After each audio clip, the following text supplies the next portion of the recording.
Hello everybody, I'm Chandanshu Jain and till now we have installed PostgreSQL and opened pgadmin as well. So we will get started in SQL now. So before we get to just writing commands and queries in SQL, we need to know what is exactly a query in SQL. So what is a query in SQL? So if we Google the English meaning of query, so it is a question which is means expressing doubt or information. So in SQL as well we have databases, we have data, and we want to get information about the data. We have our questions regarding the data. So we query SQL the information about the data, and SQL understands what our questions are, what our doubts are, and give us the required results which we can using which we can interpret the data. This is basically query in SQL. So it is set of statements which are given to SQL and which give us information about the and which help us explore the data in SQL and the databases and the relationships and the hidden trends, everything. So writing query is not that tough as anything because query is like English. Some examples are like select age from employee. Select star from employee where age is less than 20 and greater than 50. Select some sales from sales group by year. So we see that it is like English. There are some keywords like select, from, where, group by, some. These are some specific commands which are there. Statements are there. Otherwise, it's like simple. If we have an employee table and we want to get the age of all the employees, so it is select age from employee. If we have a condition like we need all the employees less than 20 and or greater than 50, so select star from employee where we will put, and then we can put our conditions. So here star is a wildcard. Like if we have in an employee table we have name of employee, joining date of employee, age of employee, and the sector in which he works, monthly salary, and stuff like that. So and we want to get all the attributes, so star wildcard is used there. Now similarly, if we have a sales table and we want to get the total sales for each year, so we can use some sales from sales group by year. Similarly, we can have many other statements. So we but see that writing it is not as tough or any hard syntax is there. But still, there are some habits which are better, which are better to have and which help us to understand our queries better. Some good habits are there, but these are not rules, these are just habits, and these are preferences. So these are my preferences, how I like to write my queries. So the first one is writing each keyword on separate line, like select star from employee where.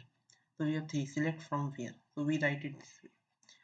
I like to write it on different lines because it increases the readability for me. Like now select, if I want three attributes, select like name, age, sector, if or name, age, salary, name, salary, sector, or whatever be it. I know I need to go to the first line, select, and I can easily assess whatever I am drawing out, from which table I want where, and similarly other keywords follow. Like if we go back and go and see the statement, they are in a straight line, and queries can be really cumbersome and big. So it will be really hard for us to understand or trace what have we done if we want to go back and trace like what we did. So it is really hard. But if we have something like this, it's really easy. Oh, this is what I've done, or this is what if we are explaining to someone, so someone will easily understand. Oh, this is what is done. Then we can use alias as keyword to increase readability. Then select star. So we have seen select star. So it is good if we have a wildcard, but over usage of this wildcard should be avoided because it gives us all the attributes which are there. But if we want certain attributes only, we should mention their names rather than giving all. So over usage should be avoided. Now then we have the habits with us. Now we can have a look at some of the basic SQL statements which are there. So we will explore the basic SQL statements. These are 8 which I have chosen, and these are the really basic ones. There are more, but these are the very basic ones. So first is create table. So create table is a statement which helps us to create tables in a database. Insert is to insert data in it. Copy, if we have external source like a CSV file or a text file and we want to get information from there into our data set or a data or the table, we use copy. Select if we want to get information of what it. We can also put distinct keyword after select if we want to remove duplicates. Where can we use, we know we have seen where. So if we want to put in conditions on the select attributes. Update, we can have update as well if you want to update the entries of the table. Delete if you want to drop the table.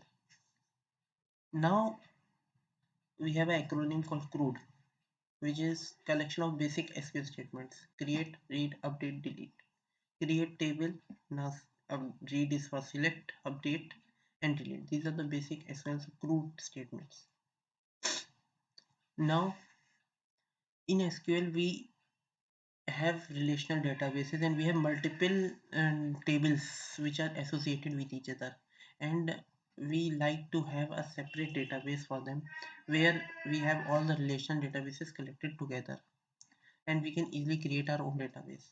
It's really easy to create our own database.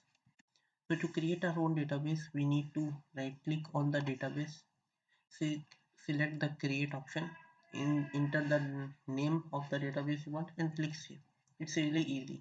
Let's see how it is done in a SQL. I have opened pgadmin and I will show you. So I have opened pgadmin, and if I want to create a database, see, I have this like this. You will have Postgres 14. I will click this button, that will be drop down. I have databases, it can be like this. So I have opened databases and I want to make a new database.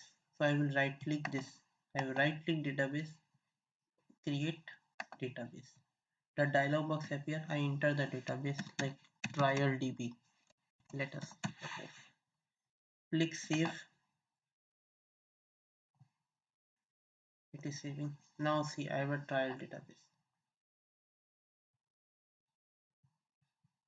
It has, I can go to schemas and I will see that there are no tables currently, but we have a database made.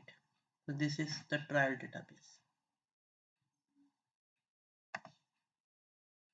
Now since we have seen how to create a database, now will learn how to open the query tool where we will query in SQL. So there are two ways to do so.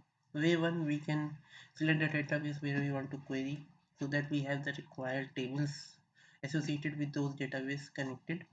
Then we go to tools on the upper bar. We can select the query tool, select a drop down box and open the drop down and we will have a query tools there. Second, we can right click the database, our drop down list will appear and we select query tool from there. So it's really easy. So then we can start querying. Let's see how. So we had created this trial database. Now we want to see how we can open the query tool. So let's start with method one. I want to query in trial DB. So I have selected it. I will go to tools and see I have a query tool here. I will click it. So this is the uh, query editor where we can write our queries. And if you see even the query editor, there is the address trial DB. So it shows that we are operating on trial DB. Now suppose I want to switch to training database. So there are, and I want to switch to training DB. So there are two ways to do so again. So first I will just show the method way on how to open the query editor for trial DB only. So I select trial DB, right click it, this drop down list appear. I select query tool. See the query again, the query editor with trial DB appears. Now suppose we want to switch to training DB, or we want to query some information from training database. So do so, we can have we can click this button, a list will appear. We have to select new connection, but before new connection uh, if you have done any work, you need to select this button, which is the save button. Then go to click the save button. So the list is like, click the save button, click the drop down list, go to new connection. Now select the database, like I want to switch to training DB. Okay, that's why I said I need to click save, because otherwise any information which was there is being lost, like, okay. So we see that now we are operating on the training DB. This is how it is done. Thank you. Now, so we have opened the query tool as well. So now it is time we will start writing queries. After opening the query tool, we will start writing queries in pgadmin. Thank you.